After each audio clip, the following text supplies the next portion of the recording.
I'm Joy Zabala. I'm happy to be here with you, and my colleague Diana Carl is also here. It's nice to look down the list of people who are here and see some familiar names and also some new names. So we're happy to introduce you to the QIAT work. I'll tell you a little bit about myself, and then Diana will tell you a little bit about herself before we start telling you a little bit about QIAT. My name is, as I said, is Joy Zabala. I am getting old. I've been in assistive technology for probably 30 years or so now. Actually, a little bit before it was called assistive technology, I think. I am a teacher by background. I currently am the Director of Technical Assistance at the National Center on Accessible Instructional Materials, which is housed at CAST, which is the Center for Applied Special Technologies. So, Diana, how about you? In my background, I'm a licensed specialist in school psychology. I've been a special education director at a regional service center in Texas and was lead of the Texas Assistive Technology Network for 12 years. I am now serving as a consultant for the AIM Center and work with Joy in that capacity. Thank you. So let's start with a poll to find out a little bit more about who is here with us. So if you take just a moment and select the professional background or the personal perspective from which you came to this webinar.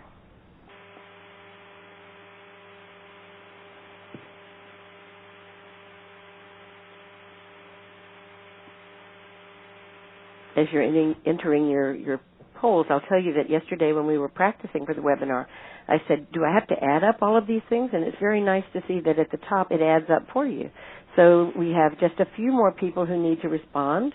If you do that as soon as you can, then I'll skip to the results so that you can see who you are as well, who your total group is.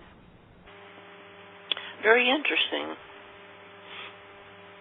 I will tell you all, too, I have a bit of a scratchy voice today, and if I start to cough, Joy and I have an agreement, she will take over. And the same in reverse.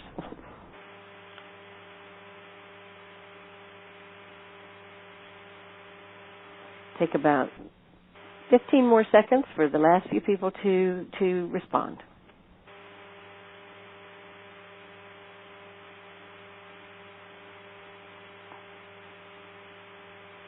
Okay, let's have a look. We have only one parent. Well, I want you to know that we're very, very happy to have you here. We have 39 teachers, 40 teachers, 17 administrators, 58 therapists, 2 professors, and 4 consumers of assistive technology. And I wanted to welcome everyone, of course, but certainly to especially welcome the parents and the consumers of assistive technology. And we have a second poll. What do you know about QIAT? What's your current awareness of QIAT?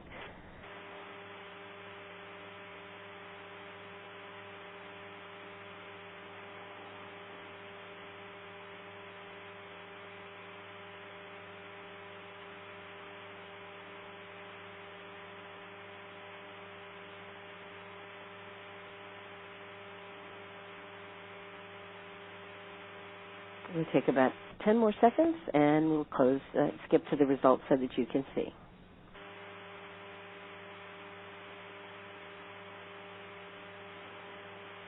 All right, let's have a look. Certainly, the majority of people are totally new to QIAT, which is wonderful. Some people know of QIAT. Some people are on the QIAT list, which we'll be talking about more. A small number of people actually use the QIAT indicators and resources and lead others in the use of QIAT resources. So that's a great way to start, because I think for those of you who are new to QIAT, if you have the opportunity to come back for all 10 webinars, you will be very knowledgeable about QIAT. And Diana and I are pleased to have the opportunity to introduce you to something that I think you'll find quite useful. So the QIAT community began in the fall of 1998. So it's been around for a good many years now. We are sort of celebrating our 15th year of existence. QIAT is a grassroots effort that started out with people coming together talking about improving the selection, acquisition, and use of assistive technology, and realized that it was really important to have some quality indicators so that people could look at their services and what they were doing. It has participants from all perspectives, as you saw in the poll. Even among the people on this webinar, there are lots of different perspectives. The QIAT community has, even broader perspectives, everywhere from people who are concerned about their own child, for people who are concerned about their own use of assistive technology, lots of educators, lots of therapists, lots of administrators, and many, many people who are involved in QIAT from a variety of perspectives, including manufacturers like Ed.D and others, and also attorneys who are interested in this kind of work. Lots and lots of people have joined together and been a part of this. QIAT is an inclusive and ongoing effort, and it's facilitated by the QIAT leadership team, of whom Diana and I are members. You will find at the bottom of each slide that there is a Gmail address that you can send a note to anyone on the QIAT leadership team. You can also find out much more about who's on the QIAT leadership team after the webinar by going to www.QIAT.org. Be aware, there is no you in this particular QIAT. And the other thing that's probably important to know about is that it's sort of a funny thing, because QIAT, QIAT, is not QIAT, QUIET. We are probably anything but QIAT, and the community is a vast network that works very well together. So the mission statement of QIAT is to guide the provision of quality assistive technology services to improve the educational achievement of students with disabilities. The purpose of QIAT is, as the mission statement said, to guide those services in order to improve the educational results and the educational participation of students with disabilities, to really look at improving the quality of services regardless of where anybody is or what their particular disability or barrier is to educational participation and improved outcomes, to really look at the consistency of services across environments, and to support the implementation of the Individuals with Disabilities Education Act and other legal mandates.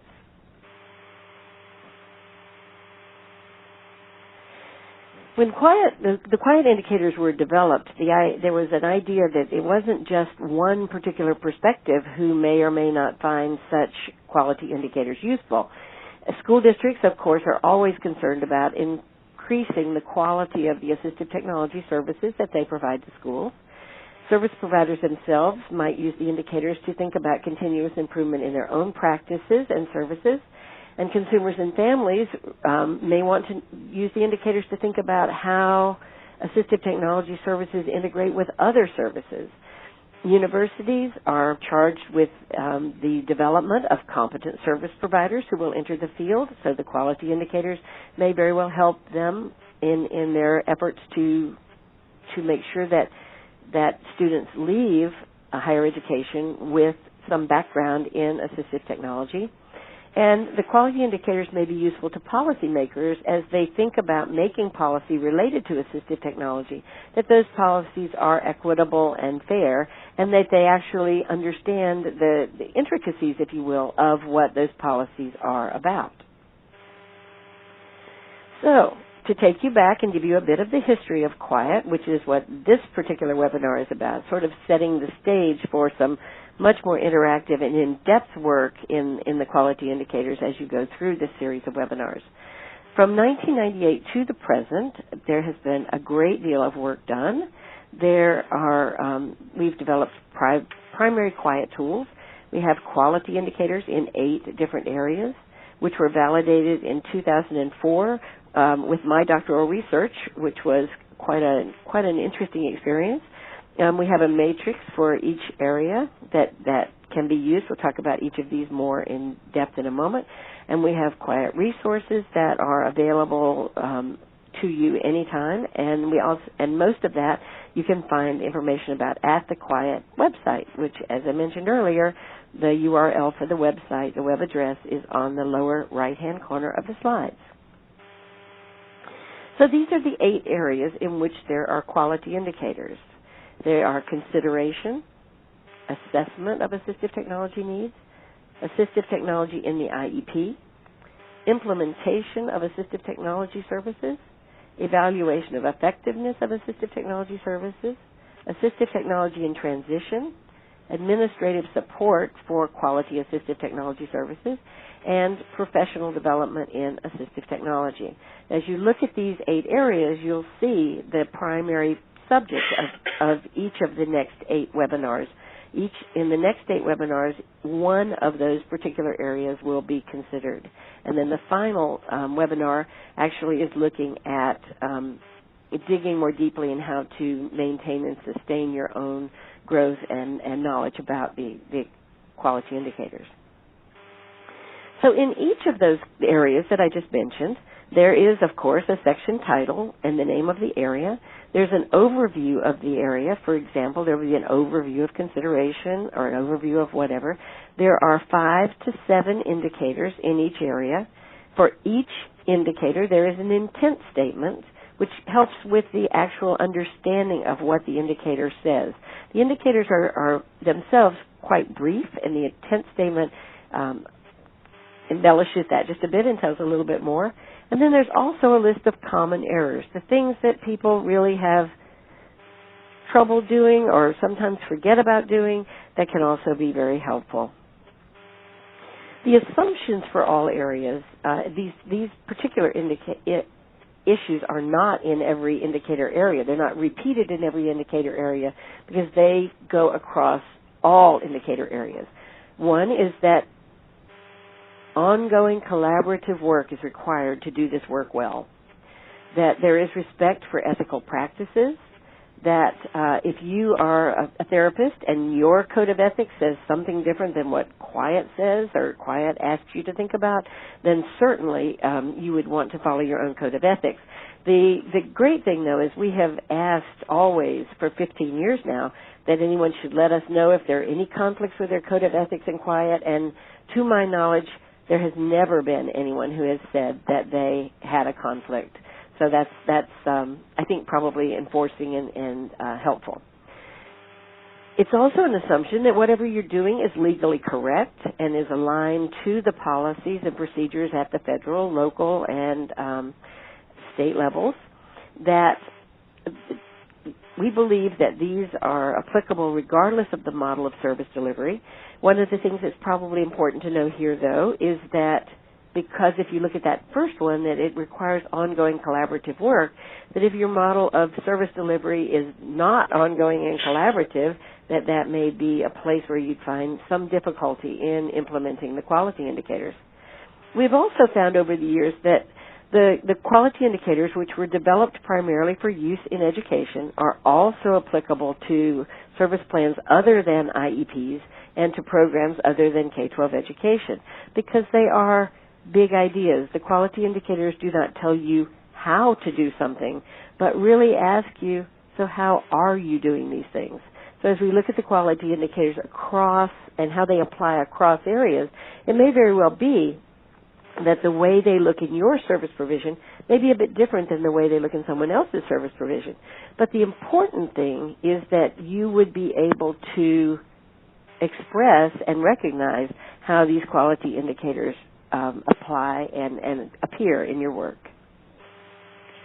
So, quiet community participation is a really big thing for us. Diana? And I was going to jump in at this point and talk. QIAT is really a community of practice. And as Joy was talking about just a second ago about the QIAT indicators being applicable in other areas, we've had a number of groups that have taken the QIAT indicators and then worked on making them specifically applicable in their area. And we'll be talking about the QIAT, the group that's worked on post-secondary indicators in a few minutes. But I wanted to make you familiar with some of the things that we have done in the past that everybody's been involved in. Joy, if you would move to the next slide, it talks about a survey that was done in 2012 with on the QIAT list, and we'll be talking to you more about the QIAT list, those of you who are not familiar with that. And as a result of that survey, if you would move to the next slide, Joy. One of the things that we've done is do monthly tips on the QIAT list, and this was based on some of the responses that we got from the survey. And we've been providing more information about how to use the archives on the QIAT list and just different hints about, for one thing, the subject line needs to match the content. This is an email list where people are asking questions about something. And as other people answer, sometimes the conversation drifts to another subject, and we need to be sure we change that subject line. And Joy's going to talk about that more so that we can follow things in the archive later. And she's going to talk about managing the mail options. Also, these monthly tips provide technical assistance and support with the list operation and access, and also builds awareness of the guidelines. Sometimes people are on the list and really weren't aware that we did have guidelines, which are located on the website. And so we give helpful hints each month. Joan Breslin Larson usually is the one that provides those, and we have people that monitor and try to make sure that things are working smoothly or running smoothly and communicating smoothly on the list. The next thing I'd like to talk about are quick tips for using the website, and we have a slide that shows what the website looks like today. We redid the website pretty much completely last year. We wanted to build in some new accessibility features. This is what it looks like when you open on the home page. And what I wanted to point out to you is that there are tabs that go across. You'll see the home, the indicators, QIAT list, resources, announcements, and about us. And I'm going to talk a little more about that in just a second.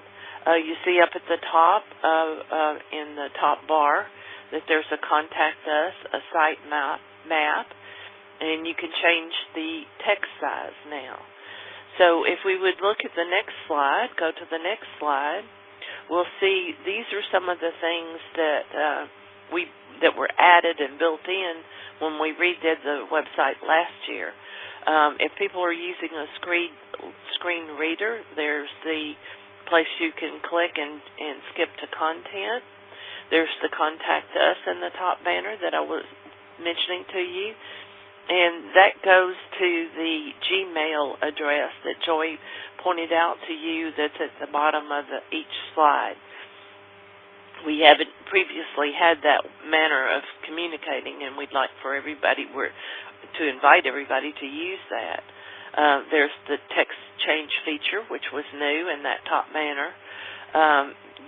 There's navigation, which you didn't see in that screenshot, at the bottom of every page that lets you go quickly throughout the website. There's also new to the site now, there's the breadcrumbs that show you where you are in the website. And we have new features of share, email, and print on the pages with the social networking these days, so that you have that quickly available, and when you see something of interest that you think maybe the team you're working with or the people you're working with, that it might be of interest to them, you can just quickly email it to them.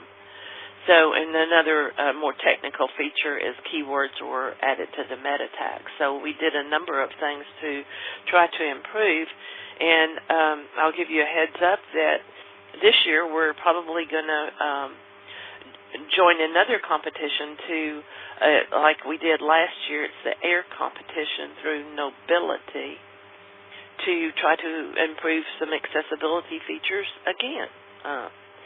So I'm going to move to the next slide. This is what I was pointing out to you about where the tabs are. There's one for the indicators, for the QIAT list, the resources, the announcements, and about us. And under the quality indicators, we have the indicators, as Joy was talking about, the intent statements, and common errors for each of the 8 errors. areas, sorry. And one thing that's not on this slide is that there are the matrices. There is a matrix for every indicator area. And people find these matrices very useful. It's kind of like a rubric. And so you can look at that. You can do it from a self-study point of view. You can do it working with the team that you're working with it. You can do it from a point of view of a campus level or a district level or a regional area or a state area to look at where you are in your practice.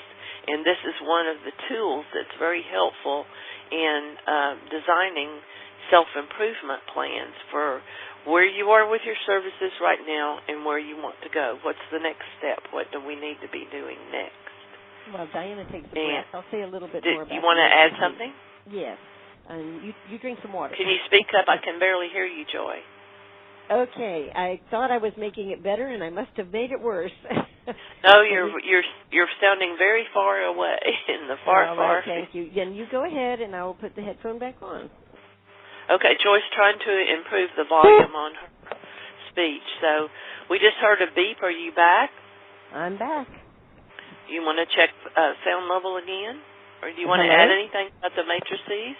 Is that better? Yes, that sounds better.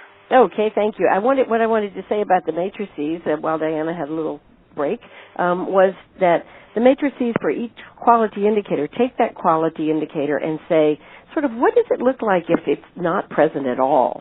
And then what does it look like as it gets a little bit better and a little bit better and a little bit better? Because most of the time, what we find any time, not just with the QIAT work, but in any work, that when you want to improve something, you don't just go from just starting to absolutely like you want it to be. And so what the matrices does is gives you an opportunity to say, here's where we are, and our next step in moving forward could be this. So go ahead, Diana. Okay, well, we'll move to the next slide and talk about the QIAT list. And the QIAT list is a email list. And I'm blanking, Joy, the name. They typically called a listserv, but listserv is actually a brand name for a distance facilitated list. It's basically email. Right. So all the functions with listservs, whether we're talking about it as a brand name or not, are available on the QIAT list. And there are guidelines, as I was mentioning before. The guidelines are located on the website. And Joy's going to talk a little bit more about the list, but these and how you join it and leave it, etc. I saw when we looked at your backgrounds that many of you were teachers and therapists, and one of the things about the QIAT list is that it really is a community of practice, and there are approximately, I think, about 3,000 people on there today, and Joy can talk about that even more, but this is a place when you're working in your school and maybe somewhat isolated as to other people who have a strong background in assistive technology, you can enter a question on this list and get some very, very detailed and quite informative responses from the community. So also here is located how to get to the archives, and what I'm doing is just telling you what's on the website, and I do hope you will go there and explore these different options. And then next we're going to talk about the resources, and there's a compiled list of resources for each area that has hot links in it. There are guiding documents. These guiding documents have been written to provide even more information about each quality area, each indicator area, and give you more information about what you might expect to see with quality services. It's another document that's provided in order to help you build your practice and to dig deeper into areas where you would like to have more information. We have lists to websites, as well as still on that resource page, Joy, is a resource bank, and that's where the community when one of the things that happens on the listserv is that people, as I said, all these people are talking, and somebody will say, oh, I created a great list of all those apps that do such and such. And then people start saying, send me one, send me one. Well, that really doesn't work with 3,000 people. So we have created a place where people can share their things that they have created in this resource bank, and then everybody can go there and benefit from the work that was done by somebody else. And now we will go to the last page, which talks about, the other pages talk about the announcements of conferences. We often present at conferences.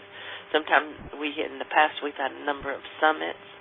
Also, there's an About Us page that does talk about the QIAT leadership team, who's there. There's a fact sheet about what QIAT is and what our purpose is, etc. And there's also a place that it talks about the different partnerships that have been formed with other groups and other agencies and other conferences, etc. So as we move to the next section, Joy's going to talk about the quick tips for participating in the QIAT list. One of the things were there any questions at this point? Yeah. Okay, I'm not seeing something that we need to address at this point. All righty. One of the things that I wanted to talk about as I'm talking about the QIAT list is that when we started the quality indicators work, one of the things that we did, I mentioned earlier that there were many, many, many people involved in the development of the actual quality indicators and the materials as they sit right now. And some of you may have been at a conference where you were asked to review and to provide input and to work with the quality indicators or the resources and make them better and stronger and more useful.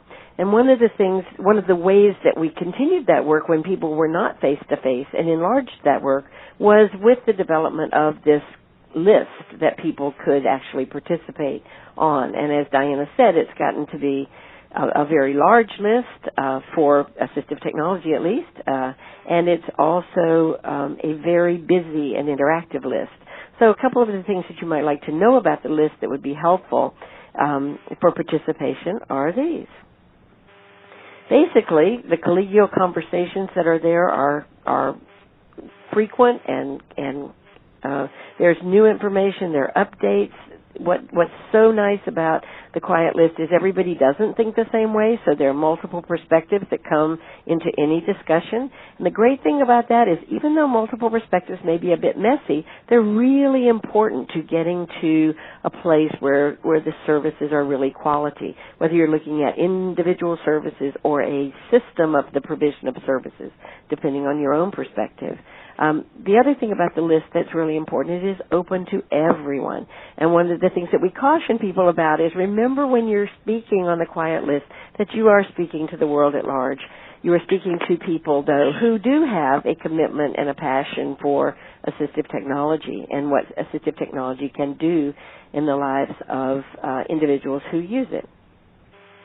Because there is a lot of conversation, there are some important things to know about working on the list. You can change your delivery options instead of getting a message every single time someone writes. You can have an archive.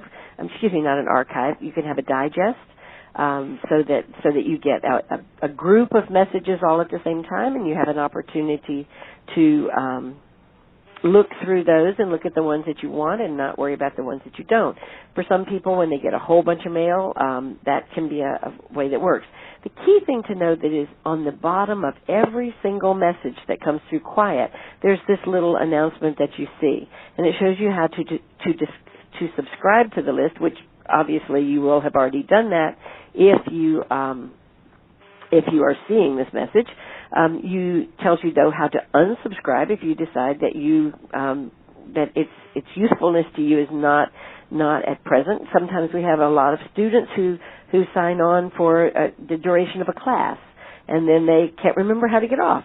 So this is one reason that the unsubscribe is there. You can also make changes so that you don't necessarily get delivery options. You can do things like disable your mail delivery if you're away. So there are lots of things. The one sort of confusing thing is when you go to that link that all you have to do is click on it at the bottom of a message, you click on join list. Even though you're already joined to the list, when you change your settings, you also click on that join list. And then it also gives you a link at the bottom of every message to search the QIAT archives.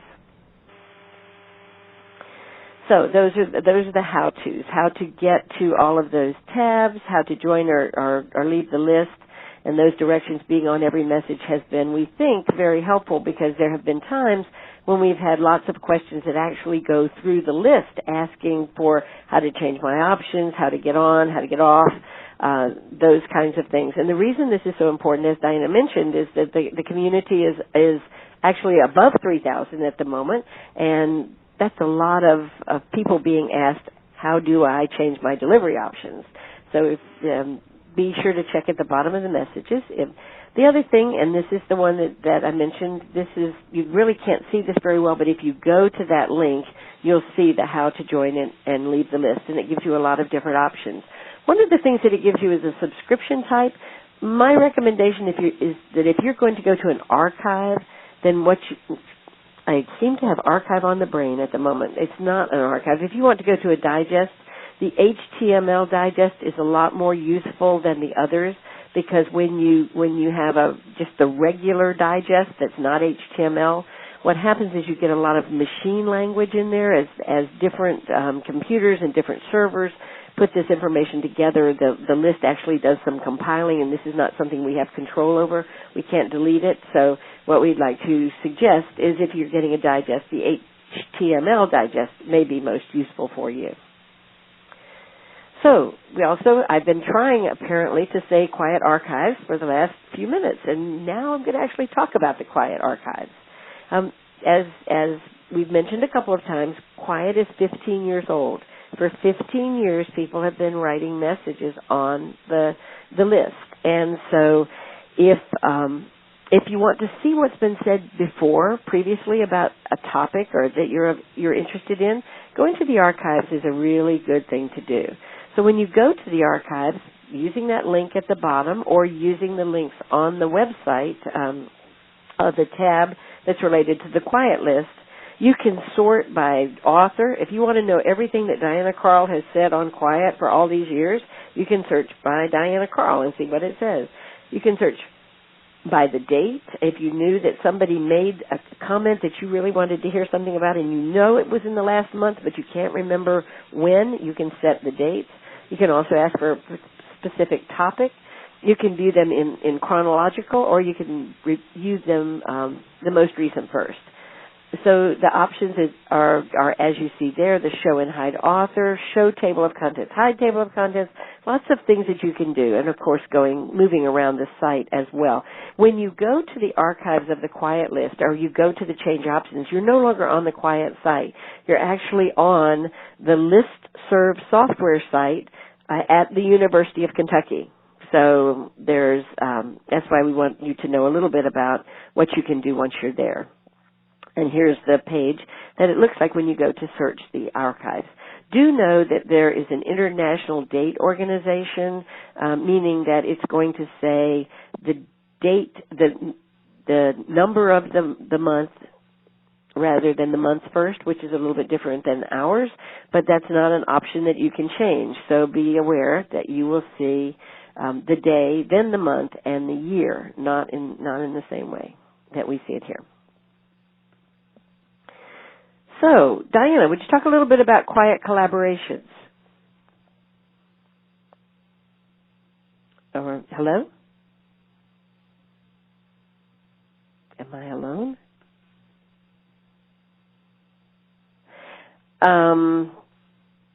If you can hear me, Gloria, would you give me a note so that I'm aware?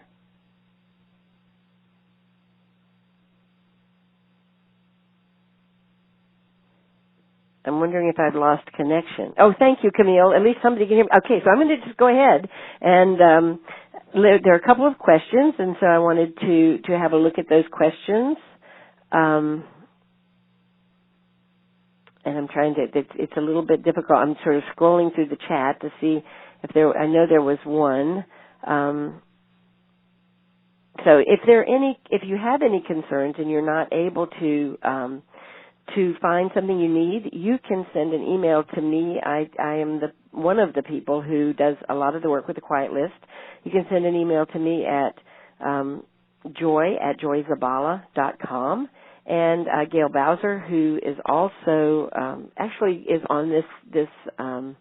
I see that you're in the room, Gail, and we're so glad that you're here. Gail Bowser also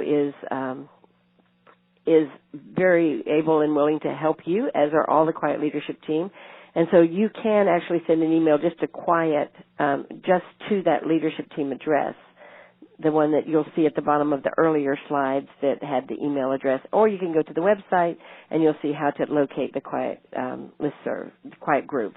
So don't worry, there are many people to help you if you have difficulties.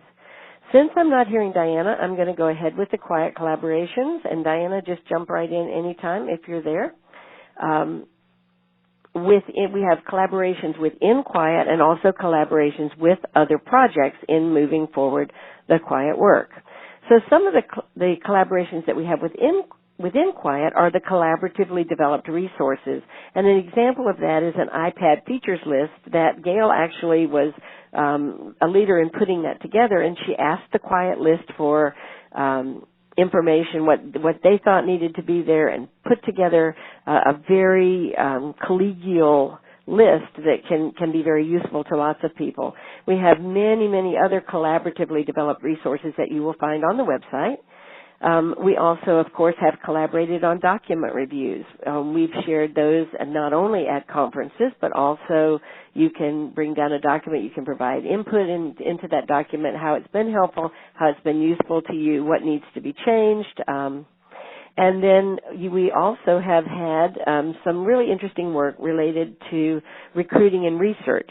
Brian Wojak did his dissertation on what people are talking about on the QIAT list. That's not, of course, the formal name of his dissertation, but he looked through several years of the archives and looked at what those conversations were about and what people felt comfortable with, what they felt uncomfortable with, what kinds of ideas came out. So if you're interested in the research part of this, Brian Wojak's dissertation would be a very interesting place to look. And then, of course, we're always looking for your ideas related to collaborations within QIAT. So don't hesitate. If you have an idea, to write it in the chat right now. So someone said, I am asking Joy now. Oh, are many people who use AT, members of the QIAT list? Yes. There are quite a number of people on the QIAT list who are actually users of assistive technology. And what's interesting is that we don't really ask people when they join the list what their perspective is related to assistive technology. So if someone happens to self-disclose or ask a question or make a statement on the list about a particular kind of technology they use or then this may be, they may say something about it at that particular time. In fact, yesterday there was a conversation on the list that had something to do with a particular use of two different tools for someone who is blind or visually impaired. And one of the people that I've known on the list for quite some time answered a question about how those two pieces worked together and said, well, I'm blind, and I use those two pieces, and I didn't have any idea that the person was blind. So I think that's sort of an interesting question to mention, to ask, and to say that I'm not really sure of that answer, but I know that there are quite a few. So another question, this is mentioned about K-12 education. Is QIAT just for K-12 education? What about higher education? One of the things that we mentioned early on is that the quality indicators were developed specifically, with K-12 education in mind. But other than assistive technology in the IEP, that particular area, most areas would be quite applicable to to other service plans and certainly into higher education. The idea being that when we think about that one particular area that's specific about the IEP, would be a little bit different. But I think when we talk about K-12 education, I'm going to bring up something else that might be interesting in just a moment. Let me look really quickly through the questions. Do you know of many people who use the QIAT listserv internationally? Yes, there are, I think, 17 countries that have at least a person who is involved in the QIAT list. There are not resources or that are specifically related to other countries, but any resources that you find on the QIAT list, you are invited to adapt to work in your particular country or to look at your own particular program. The only things that are really not changeable, if you will, is the quality indicators themselves. You're certainly invited to take the tools that are there and make them useful for you. All of those things are there as examples and certainly to make work for you. Another question has come up. How does QIAT relate to the SET framework for thinking about assistive technology options? I think if you go through the QIAT list, one of the things, and I guess this is a bit of a personal aside, and I imagine that Gail Bowser and Diana Carl are laughing at this point, is that as we were developing some of these things, I was saying, yes, but it just can't just be, I don't want it to sound too much like it's like SET, because if somebody uses something else, and finally they said to me, Joy, you've got to think about, if you look at the consideration in the assessment ones particularly, you'll see that there's some wording in there that is not specifically about the SET framework, but certainly uses the same kinds of ideas, because the SET framework is not meant to say you do it in a certain way. It's that you've got to think about who you're talking about, where they need to do something, what they need to do there, and then think about how the tools apply. So has QIAT done any work outside of the United States? Indeed, QIAT has worked outside of the United States. Gail Bowser has done some work in the Pacific. Several of us have done some work in Canada. I've done some work in New Zealand and Australia, and the QIAT work comes up many times in those particular places. So, to continue on with the collaborations, and if anybody has anything else, certainly please feel free to add it. Just wanted to tell you I'm back in. Yeah, can you promote me back to presenter so I can see I can try to do that. Yes, okay. Oh. You're actually there on my screen. What? I'm not there? You are already. Oh. I can hear you. Can other people hear Diana? Just a couple of people say yes if you can. Connected to the network, so I apologize, everybody. Okay, great. Go ahead, Diana. Camille says she can hear you. Right. One of the things we wanted everybody to know about and invite you to come and join us if you might be at Closing the Gap, the Assistive Technology Industry Association. Whoops, she's gone again. The ATIA, Assistive Technology Industry Association, and also the CSUN Conference in California. So there are QIAT presentations at all of these conferences, and we invite you to be an active part of those conference presentations, because they are usually not so much informational but actually interactive. So it's a bit different than some conference presentations. So with that in mind, someone asked about higher education, and this particular group, Quality Indicators for Assistive Technology in Post-Secondary Education, QIAT PS, is a group that's been doing some work in how the indicators apply to higher education, and you definitely would want to have a look at the QIAT post-secondary work. And you'll see a link to that also on the QIAT list. Or if you search for QIAT PS, or Quality Indicators for Assistive Technology in Post-Secondary Education, you'll find it. These are some of the external groups that we've worked with, certainly Easter Seals, the DIBTACs in the Great Lakes area and also in the Southwest area. The Association on Higher Ed and Disability has also done some work with QIAT. So I think what you can see by looking at this is that QIAT is, while it lives, if you will, in K-12, or while it was born into K-12, it certainly lives in a lot of other situations as well. So continuing the conversation is something that we find is critically important. One of the things that I certainly hope that you will do to continue the conversation is to come to the webinars in AbleNet University that are coming up that are not specifically like a big overview like this is, but where you actually have an opportunity to delve deeply into each of those 8 areas of the quality indicators. So do consider that. Also, we would like to hear from you now. Do you have questions? Do you have comments? If you have any suggestions, just write them in the chat, and we'll respond.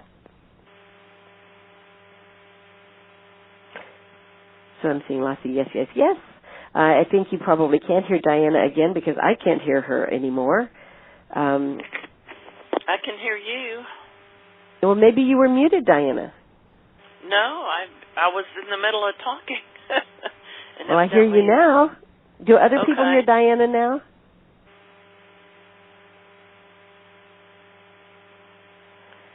Well,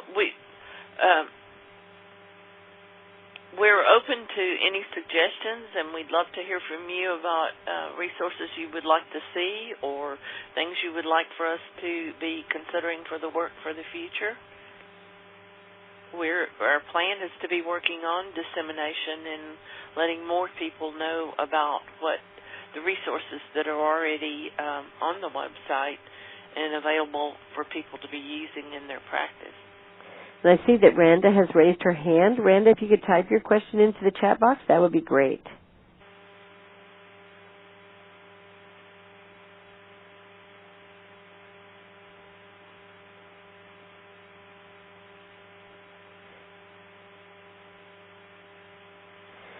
So there's a comment that we're thinking about infusing AT into all of our pre-service courses.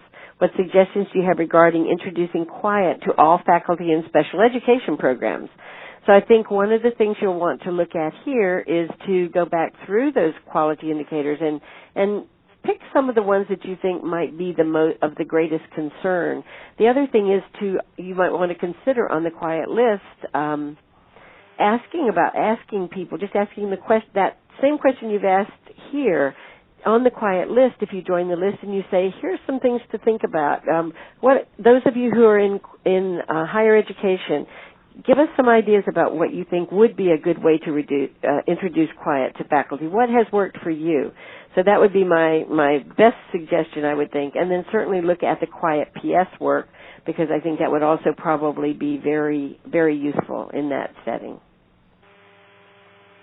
And is there a branch to address AT in early childhood under age 3? I would say that at this point there's not a formal branch to address that I'm aware of. They haven't been particularly moved, if you will. The language hasn't been changed to reflect, but I think you could do that very easily by simply saying child instead of student. Because most of the quality indicators, I think you'll find when you look at them, are very, very applicable.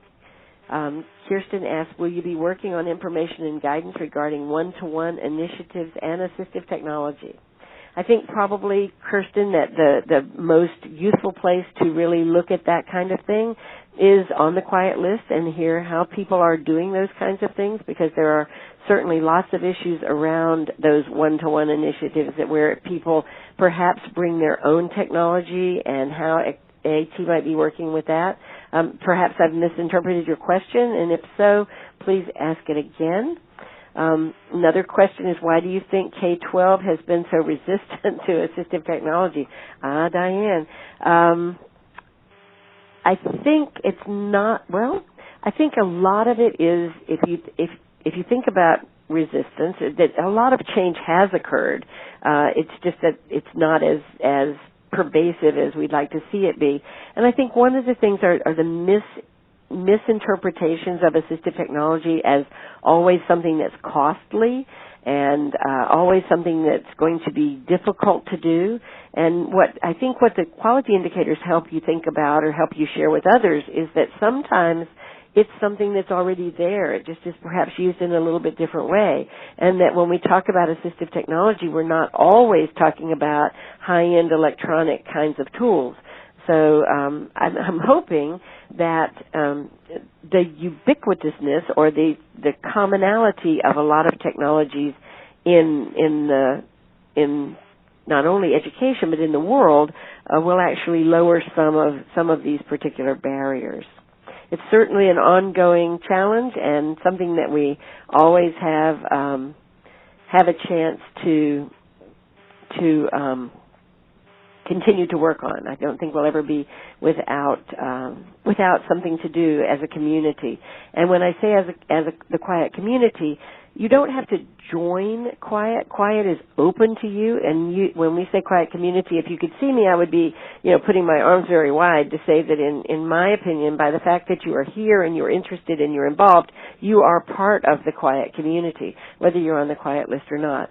And I noticed that Gail has talked about using the quality indicators with pre-service and what's happening in some early intervention groups. Sue Mistret is one of the leaders in early intervention. I think that probably another person involved in that particular work is Jackie Hess at I'm sorry, I can't remember the name. They've changed their name to something else. But if you search for Jacqueline Hess or Sue Mistret, you'll probably find information about that work.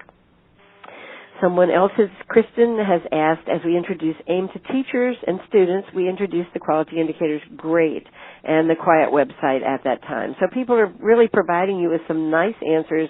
The person who asked how might we introduce it are giving you some really good answers. Do you know of any large AT conferences in the Northeast U.S. region? I think, Danielle, at this point, the largest one, of course, in the northern part of the country is Closing the Gap, which is in the mid-country. Perhaps someone else would know of a large conference in the Northeast and could put that in the chat. And Kirsten Double says joy, but that's all she said. So maybe you'd like to expand on that a little bit. And I'm scrolling down. I'm sorry, I cut out when I was answering your question. I'm sorry about that. You can raise your hand if you can hear me now. Maybe that's the best way to do this. Are you hearing me? No.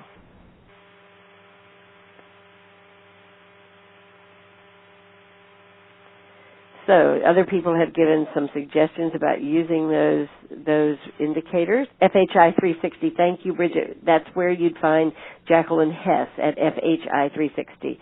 I missed those first three words. So once we're at the point that a student qualifies for accessible instructional materials and we need to think through assistive technology, we use parts of the video about AIM. Good. I think Kirsten Linden brings up a good point that when you think about accessible instructional materials, you're looking at two things, both the content being accessible, but also the assistive technology that delivers that content. And I will have to say that when you talk about that video about AIM, I'll have to tip my hat to Bridget Gellermini for doing such a nice job on AIM Simply Said. You might want to all have a look at that at the AIM Center site at aim.cas.org. It's a beautiful, wonderful introduction to accessible instructional materials.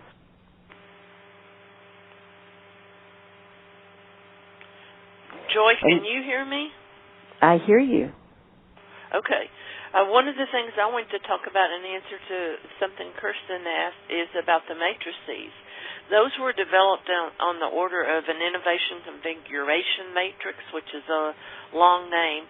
But what it does is have 5 variations, and it goes, as Joy was talking about before, from beginning or unacceptable practice all the way to best practice.